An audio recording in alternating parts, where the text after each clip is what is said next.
Things. We scan across all wavelengths to find the most sensitive wavelength, or the lambda max, the absolute maximum of the absorbable graph. There is a direct positive relationship between absorbance and concentration, so failing to zero the spectrophotometer with a blank would lead to misleading absorbance values, which would give an incorrect concentration for the sample.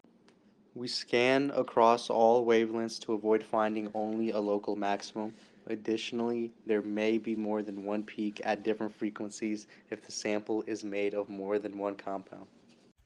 The Beer-Lambert formula is as presented. A is absorbance, or how much light was blocked by the sample. Epsilon is the extinction coefficient, or the degree to which the substance absorbs light. Hence, it's related to lambda max, or it's at its peak at lambda max. L is the path length, which is essentially just the width of the cuvette that the light has to travel through. And C is, of course, concentration. So here we have our nifty table, where we put the sample name, we named them by the color that we saw, we record the absorbance, and then we have the concentration. Now, we can't really calculate for it because we didn't really do more than one data point. But if we took Beer-Lambert's law, we could then just divide epsilon in the path length to find C.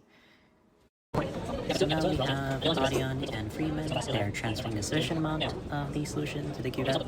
This will be like 75 to 80%. On the cuvette, there's a little line, and when the mist reaches there, we know it'll be 75 to 80% done. And now you're confirming that the spectrophotometer has been zeroed, and so we'll pick up our blank, wipe down both sides, the front and the back, and then we'll put it into the spectrophotometer, putting the clean sides where the beam will be traveling through.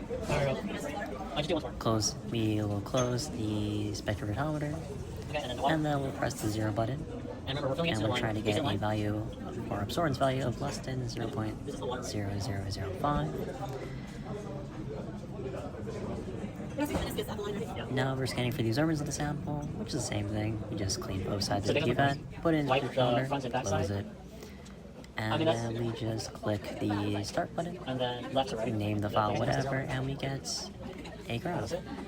Now we'll be putting our cursor on the lambda max, and the x value will be our wavelength, and the y value will be the absorbance, which is what we want. This is recording. Now, since we're cleaning, we'll be removing the sample from, the cuvette from the spectrophotometer, closing the door, and throwing away our wipes. I just don't like getting footage. Footage is hard. It's hard.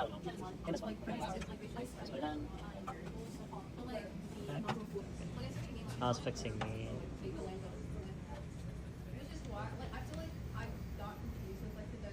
Okay, press the plus symbol. Okay,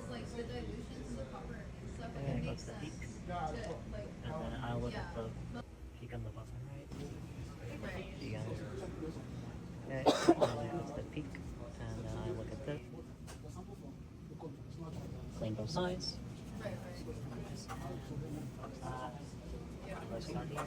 I put it in correctly, right? Like start basically. Okay.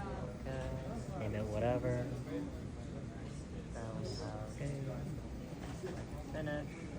Hit the plus symbol. And then press finish. You can do points. You can do okay. Keep your cursor there. Number there. Take out the thing. Recording, and then put it back down next to the other samples. Put it down. Close the lid, by the way. Remove the papers. And throw them away.